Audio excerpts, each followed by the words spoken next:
Öncelikle böyle bir imkan tanıdığınız için, buraya kadar da geldiğiniz için teşekkür ederiz. Bu son dönem 2 haftadır içerisinde bazı Türkiye'nin üzerinde olumsuz etkiler oluyor. Yani bunlardan biri işte Musul olayı. Musul olayında insanlarımız, şoförlerimiz kaçırıldı. Bir an önce inşallah çoluk çocuğuna kavuşur, dönerler kendileri ailelerine. Bu arada yani bizim şu anda bir Irak kapımız var, bir de Suriye kapımız var. Bu her iki kapıdan da şu anda Şanlıurfa olarak çok böyle bir faydalanamıyoruz. Faydalanmamamızın sebebi bu IŞİD denilen bir örgütten dolayı kapılarımız şu anda kapalı. Yani Akçakale kapısı da diğer kapılarımızda.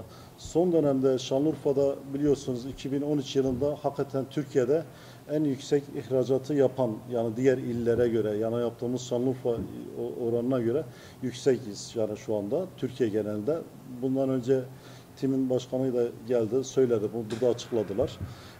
Bu Irak'tan dolayı da şu anda olumsuzluklar var. İnşallah kısa sürede bütün dünya ve İslam alemi ayılır. Yani bu Irak'ın ve Suriye'nin bizim Şanlıurfa için çok iyi olacağını düşünüyoruz. Bundan dolayı da biz mesela OSB 1 ve OSB 2'de hemen hemen OSB 1'de hiç yer yok. İkinci OSB'de de çok az bir yer kaldı. Şu anda da sanayicimize de OSB 3'ten yer açtık. Yani büyüttük yani şu an. OSB 3 adı altında ama 1 ile 2 birleşiyor. Burada da sanayicimiz geldiği zaman Urfa'da çok güzel imkanlar var.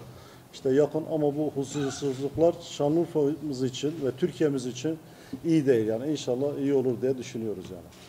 İhracatta azalma söz konusu mu son 2 haftada? Bu iş son 2 haftadır. Yani ister istemez ihracatçı arkadaşlarımız yani ne Musul'a gönderebiliyorlar, ne Kuzey Irak'a gönderebiliyorlar, ne Bağdat'a gönderebiliyorlar, ne de Suriye'ye gönderiyor. Şu anda ister istemez yani azalma var. İnşallah bunu kısa dönemde, kısa sürede çözülür diye düşünüyoruz. Yani hükümetimiz çözer diye düşünüyoruz.